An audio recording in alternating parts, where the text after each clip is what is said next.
하나님 말씀입니다. 오늘 함께 은혜 받으실 하나님 말씀은 구약성경 레위기 25장 18절로 22절 말씀입니다. 다 같이 일어나셔서 같이 읽겠습니다. 레위기 25장 18절로 22절 말씀입니다. 같이 읽겠습니다. 시작. 너희는 내 규례를 행하며 내 법도를 지켜 행하라.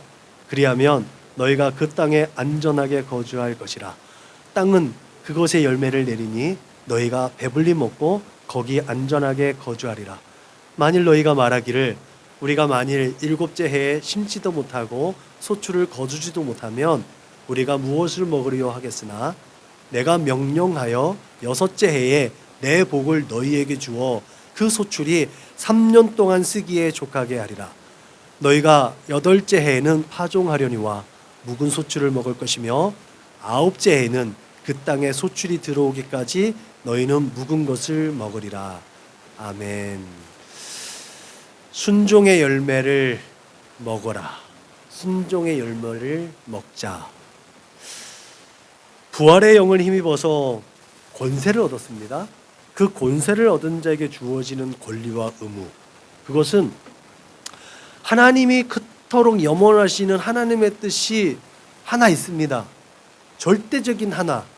우리가 하나님의 뜻이 뭐지요? 하나님의 뜻은 뭘까요? 라고 하면 성경이 막 거룩함이고 여러 가지가 있어요. 근데 성경에서 보면 하나님의 뜻은 명확합니다. 그 명확한 하나님의 뜻은 뭐냐? 하나됨입니다.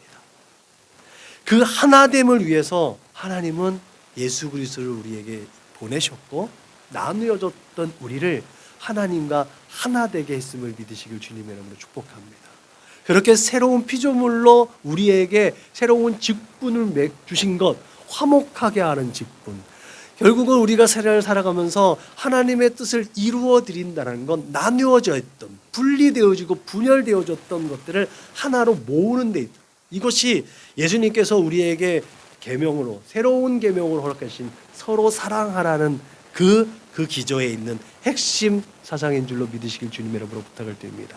그 하나 되게 하신 하나님의 전적인 은혜와 역사, 그 역사에 동참하는 것이 결국은 새로운 피조물입니다. 하나님의 동역자들로서의 이 땅에서의 우리의 소명인 줄로 믿으시길 주님의 이름으로 축복합니다. 그런 의미에서 자유를 얻은 자에게 주어지는 권리와 의무가 있습니다. 그런 권리와 의무의 원천 같은 말씀이 담겨져 있는 것이 오늘 25장, 레위기 25장에 있습니다. 레위기 25장은 하나님께서 이스라엘 백성들에게 7년마다 땅을 쉬게 하라는 명령을 하셨습니다. 그리고 억눌린 자들이죠. 종이라고 하고 노예라고 하는 그런 억눌린 자들을 자유롭게 하라고 선포하라는 거예요. 이때가 언제예요? 광야상을 할 때. 그들에게 종이 어디 있어요? 그들에게 노예가 어디 있어요? 그런데 만일에 하나 하나님께서 특별하게 선택하신 그 민족에게 아직까지 경작할 땅도 없고 거둬들일 소출도 보이지 않는 그때에 이 명령이 내려졌다는 사실을 우리는 기억해야 됩니다. 아직까지 경작할 땅도 없고 소출도 거둬들일 수도 없고, 그렇다고 하인들도 없고 노예들도 없고 종도 없고 오히려 종되어졌었던 그들에게 하시는 명령, 이때는 하나님의 명령이 이 사람들이 들을 때는 전혀 합리적인 것이 아니었어요. 그럼에도 불구하고 하나님께서 주신 명령이 있다는 거죠. 억눌린 자를 자유롭게 하라. 이제 막 그런 노예 생활을 벗어나서 어떤 존재적 목적도 없는 그들에게 혹시라도 있을 그들의 노예를 자유케 하라? 이게 무슨 말이에요? 도무지 납득되지 않는 명령. 당장 한 치 앞도 내다볼 수 없고 당장 무엇을 먹을까 마실까도 걱정하고 근심하고 늘 그렇게 하나님을 불신하고 배신하고 원망하고 또 하나님께 불평불만하는 그들에게 전혀 차원다는 얘기를 하나님 하시고 계십니다. 여러분, 그런데 여기에서 아주 중요한 사실 하나를 발견하게 되죠. 그것은 이런 납득되지 않는 비상식적이고 비현실적인 명령 안에서 하나님의 자비하심과 긍휼하심을 발견하고 그 하나님의 긍휼하심과 자비하심은 하나님의 입장이 아니라 우리 연약하고 부족하고 또 별 볼 일 없는 우리를 향하신 하나님의 사랑, 그리고 서로 사랑하는 사람과 사람 사이에 그런 소통을 발견하게 됩니다. 소위 또 유식한 말로 인류애가 여기서 발견되어집니다. 우리가 늘 신학적으로 볼 때 하나님의 형상과 모양대로 지음받은 이웃을 사랑하는 것, 그게 하나님을 사랑하는 것이고 하나님의 뜻을 실천해 나간다고 늘 표방하는데, 여기에서 하나님은 하나님의 입장을 고려하지 않아요. 너희가 나의 형상과 모양을 머금었으니까 서로 사랑하 아니에요. 너희가 서로 사랑하는 그 모습 그대로 너희가 서로 사랑하고 서로를 인정하고 서로를 받아들이라. 그게 그냥 너희가 종이었잖아. 남들을 그렇게 탄압하고 남들을 그렇게 배척하지 마 라는 뜻이 이 안에 담겨지고 그것이 보여집니다. 여러분, 인간은 누구나 그 예외 없이 존중받을 만한 소중한 존재라는 것이 이 하나님의 명령과 하나님의 뜻하심 가운데서 발견되어집니다. 그 바탕이 되는 이 말씀, 그 땅에서 그들은 그렇게 하나님의 자비하심과 긍휼하심을 덧입어서 하늘의 신령한 것과 땅에 기름지고 복된 것들을 받아들일 자격이 있다는 것을 하나님께서 인정하고 있어요. 하나님께서 그것을 인증해 주셨다는 사실을 기억하시길 주님의 이름으로 부탁을 드립니다.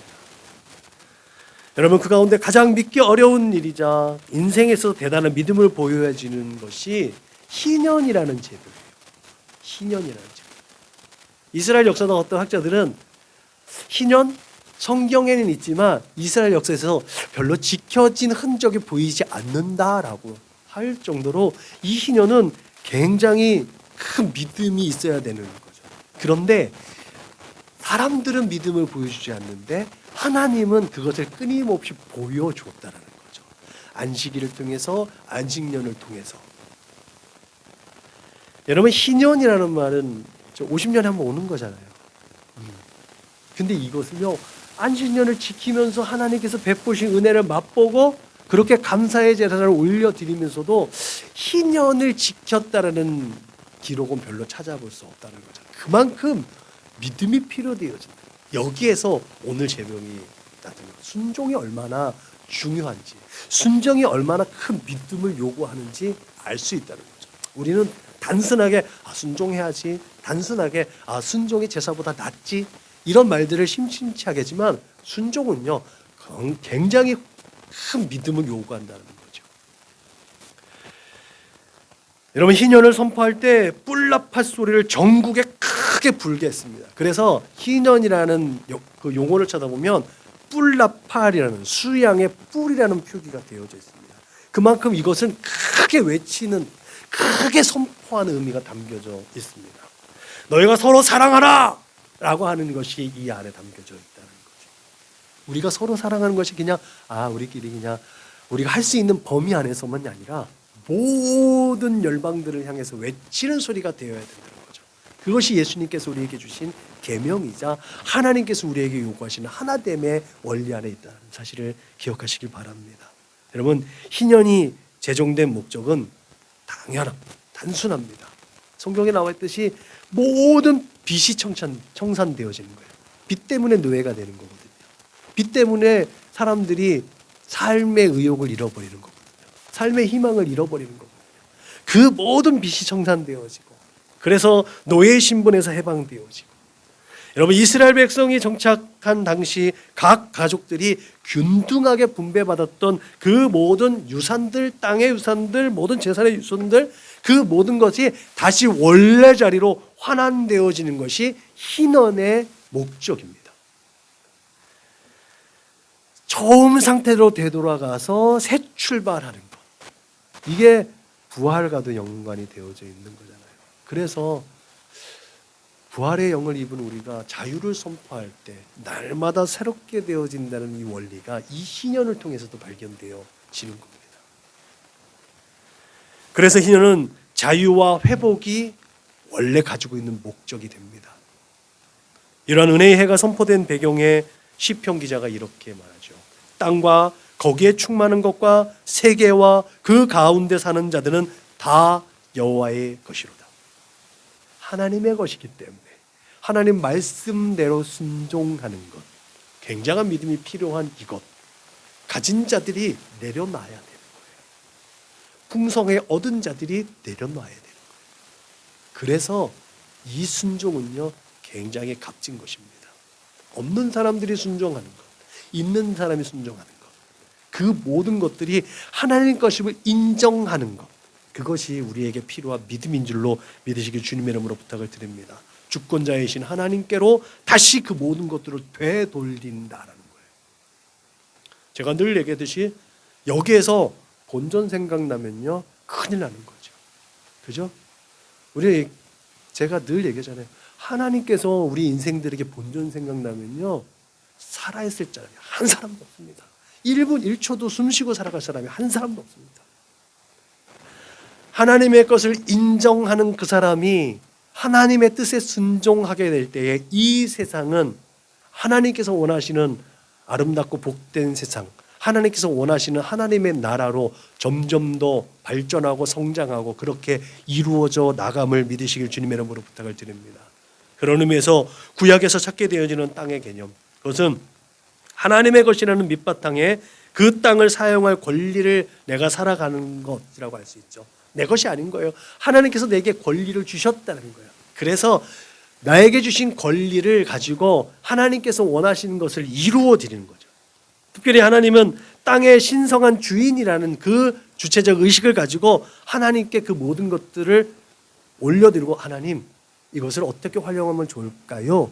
라고 매일매일 물어보는 거죠. 그래서 그것이 누적되어졌을 때 순종할 수 있게 되어진다. 하나님과의 온전한 관계 속에서 순종은 이루어진다. 어느 날 갑자기 잘 살고 있다가 다시 내어주는 것이 아니라 늘 끊임없이 그것이 하나님의 것이었다라는 것. 그것이 원래 제 것이었는데 제게 내 것을 내어주고 내가 저것을 사서 내 것이 아니라 그것까지도 하나님의 은혜로 베풀으신 모든 것들을 하나님을 인정하고 하나님의 것이었다는 것을 매일매일 인정했을 때 그것을 되돌려줘야 되는 그때 하나님의 것이니까 하나님께로 되돌려드립니다. 그것은 물론 내 이웃에게 돌아가는 거겠지만 그것을 하나님께 올려드려진다는 거죠. 그러한 믿음이 우리에게 필요하다는 거죠. 여러분, 그렇게 이스라엘의 토지 소유권이 공정한 분배 또 양도 불가라는 원칙을 통해서 이스라엘 민족이 땅의 소유 때문에 분쟁하는 것을 하나님께서 그것을 아예 처음부터 막았습니다. 그건 내 땅이니까 너희들이 분쟁할 필요 없어. 때가 되면 다 내 거로 나에게 다 돌아와. 내가 그 모든 것들을 다 장악하진 않아. 그래도 너희에게 똑같이 나눠줄 거야. 이게 성경의 원리 아니겠습니까? 여러분, 이런 신학적 배경에는 땅의 원 소유자이신 하나님 앞에 이스라엘 백성들은 제가 말씀드렸던 것처럼 청지기로서의 권리와 의무가 있다는 거죠.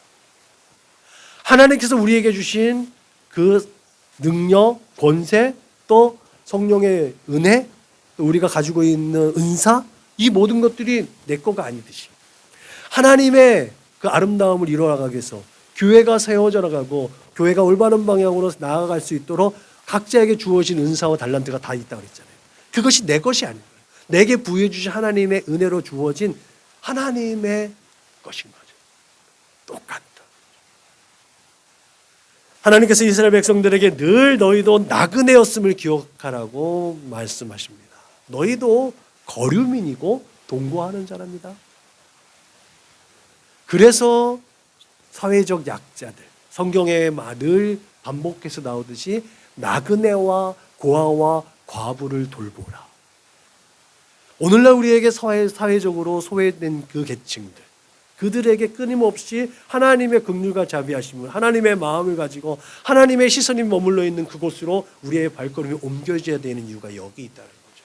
그들에게도 동일한 자유와 권리와 또 의무와 사랑과 애정과 그들이 누릴 수 있는 모든 것들을 누리게끔 우리의 손길들, 하나님께서 내게 베풀어 주신 건강과 지혜와 물질과 또 여러 가지 함께 소유할 수 있는 것들로, 그 모든 것들로 함께 기뻐하고 함께 슬퍼하고 그 안에서 함께 위로하고 그렇게 함께 행복해 할 수 있는 것, 그게 예수 믿는 사람들, 새롭게 하나님의 영으로 충만한, 부활의 영으로 충만한 하나님의 사람들이 이 땅에서 살아가야 할 당연한 소명인 줄로 믿으시길 바랍니다.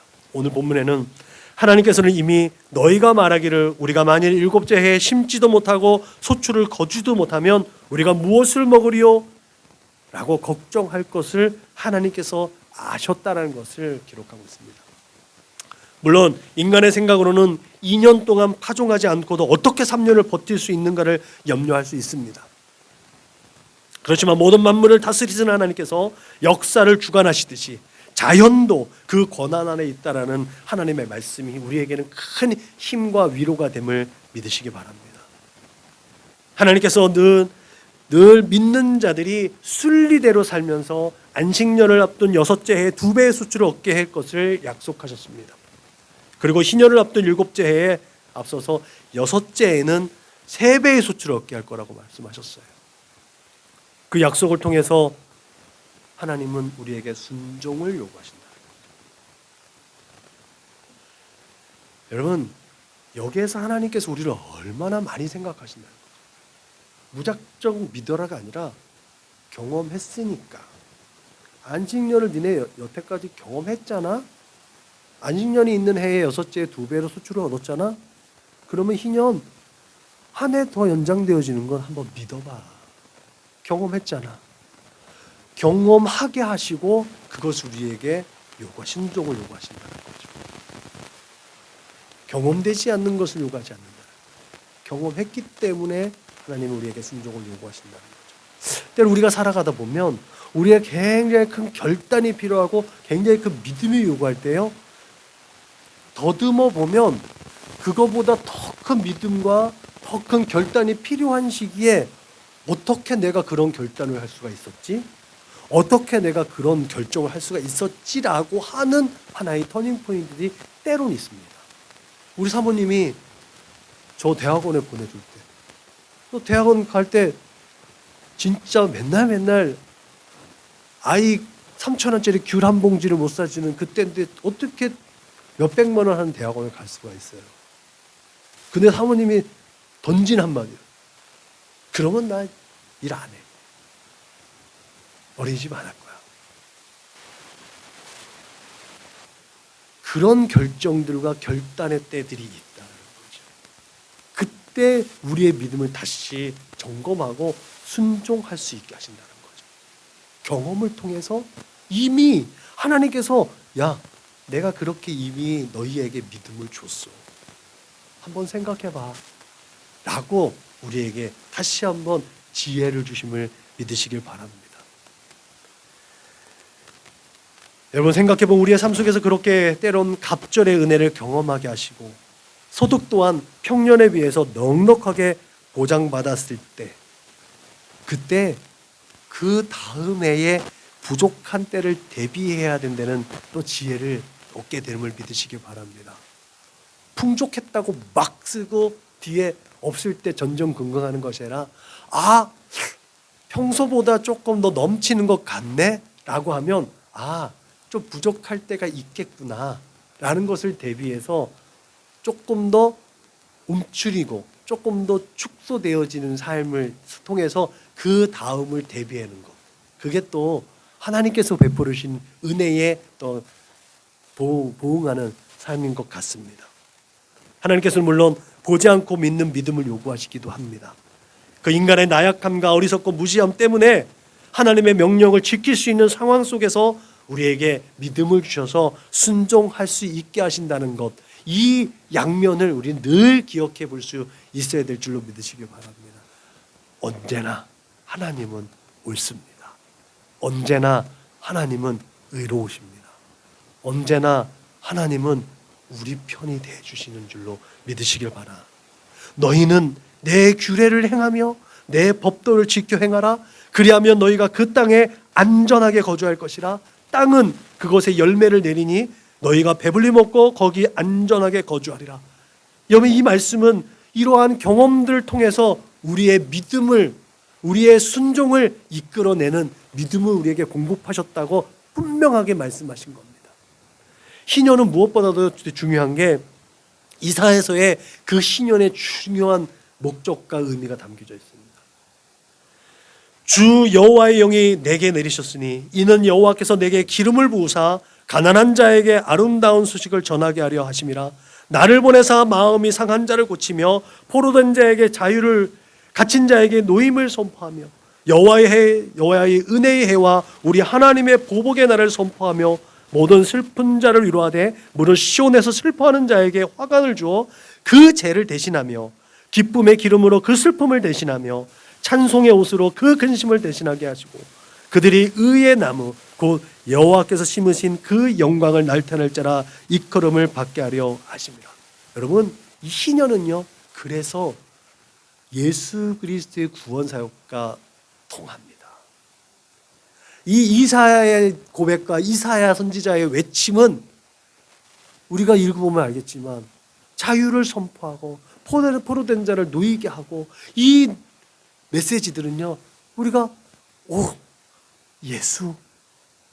예수가 생각나게 해요. 그래서 희년은요, 예수 그리스도의 은혜의 사역을 그대로 우리에게 전해줍니다. 예수 믿는 사람들이 그래서 이 세대 가운데 살아갈 때 어떠한 믿음과 순종을 요구하는지 그래서 알 수 있게 되는 거죠. 여러분, 이 세상을 창조하신 하나님께서는 우리 주 예수 그리스도를 보내서 어둠의 영에 이끌려 죄의 길에 걸어가고 있었던 우리에게 자유를 허락하셨습니다. 잃어버렸던 하나님의 형상과 모양을 회복하게 하셨습니다. 할렐루야. 그리고 영원한 하나님의 나라에 대한 소망을 품게 하신 줄로 믿으시길 바랍니다. 하나님께서 허락하신 이 세상의 모든 소유들, 시간과 물질과 건강과 자녀와 지혜와 재능과 모든 우리가 누리는 권리들, 이 모든 것들에 대해서 책임과 의무를 성실하게 감당할 것을 또한 명령하신 줄로 믿으시기 바랍니다.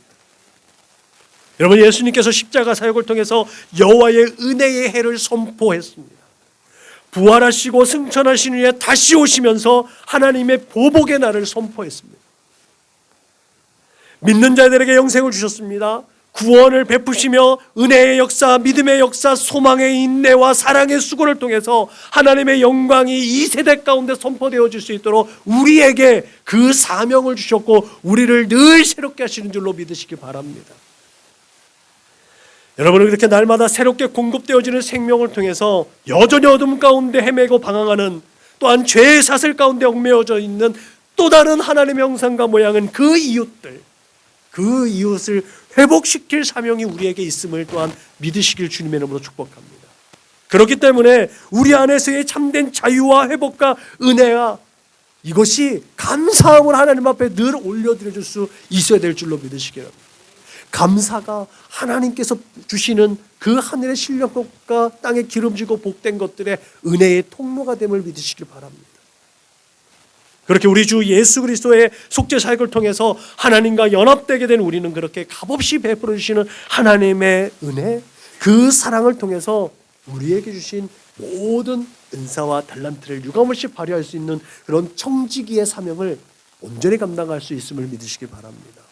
그럼 구약에서의 그 희년은 땅과 거기에 거주하는 사람들이 원래 그 자리로 돌아가는 절기입니다.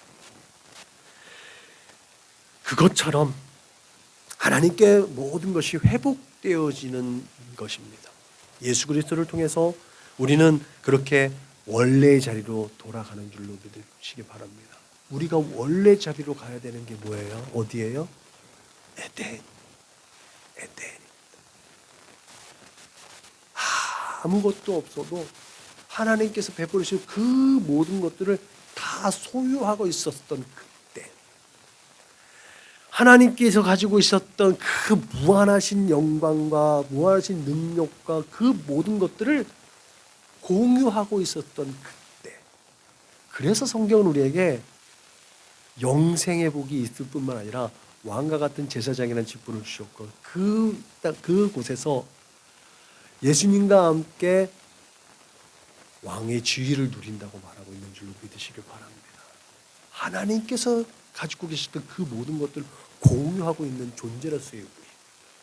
그래서 우리를 작은 예수, 그래서 우리를 작은 신이라고 성경 우리에게 말하고 있는 것 아니겠습니까? 성령이 우리 안에 있을 때, 하나님의 영이 우리 안에 머물러 있을 때 우리는 그 나라를 앞당겨 살아낼 수 있음을 믿으시길 바랍니다. 이것이 원래 자리로 돌아온 하나님의 사람들의 이 땅에서의 삶입니다. 분명 하나님께서는 땅은 저주를 받고 수고하여야 그 소산을 먹으리라고 하고 그 범죄한 인간들에게 말씀하셨지요.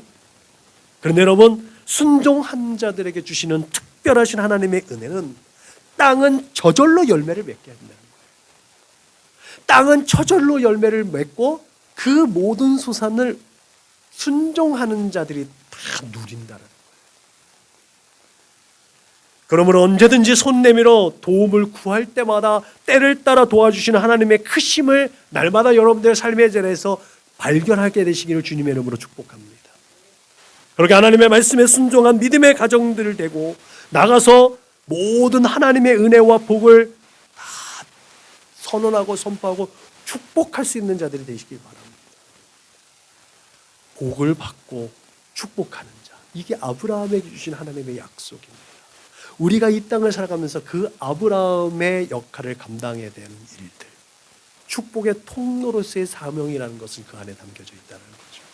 그래서 우리가 들어가도 복을 받고 나가도 복을 받고, 그래서 우리의 삶의 자리에서 그렇게 하늘에 신령한 것들이 늘 충만해서 함께 기뻐하고 즐거워하며 하나님께서 그렇도록 원하시는 하나됨을 그렇게 이루어갈 수 있어야 될 줄로 믿으시길 바랍니다. 그러면 신명기에서 우리에게 약속하신 순종의 복처럼 어디를 가든지 머리가 되고 꼬리가 되지 않을 줄로 믿으시기 바랍니다. 어떠한 독을 마실지라도 해를 받지 않는 은혜와 진리로 충만한 축복된 인생이 될 줄로 믿으시길 주님의 이름으로 부탁을 드립니다. 사망의 음침한 골짜기를 갈지라도 하나님께서 늘 안위하심으로 말미암아 늘 밝고 명랑하고 축복의 인생을 살게 됨을 믿으시길 주님의 이름으로 부탁을 드립니다. 여러분들에게 요구되어지는 순종의 열매를 그렇게 충만하게 풍성하게 다 받아 누려 먹을 수 있기를 주님의 이름으로 축원합니다. 기도하시겠습니다. 참 좋으신 하나님 감사합니다. 오늘도 하나님께서 우리에게 베푸신 은혜, 하나님께서 우리에게 무리한 것을 요구하지 아니하시고 이미 베푸신 은혜 가운데 그 경험되어지는 믿음을 통해 순종의 복을 얻게 하심을 믿습니다. 그 순종의 열매를 풍성하게 누리는 우리 사랑하는 선한 목자교회 믿음의 거룩한 군속들 다 되게 하여 주옵소서. 감사하며 걸어가신 우리 구주 예수님의 이름으로 기도드렸습니다. 아멘.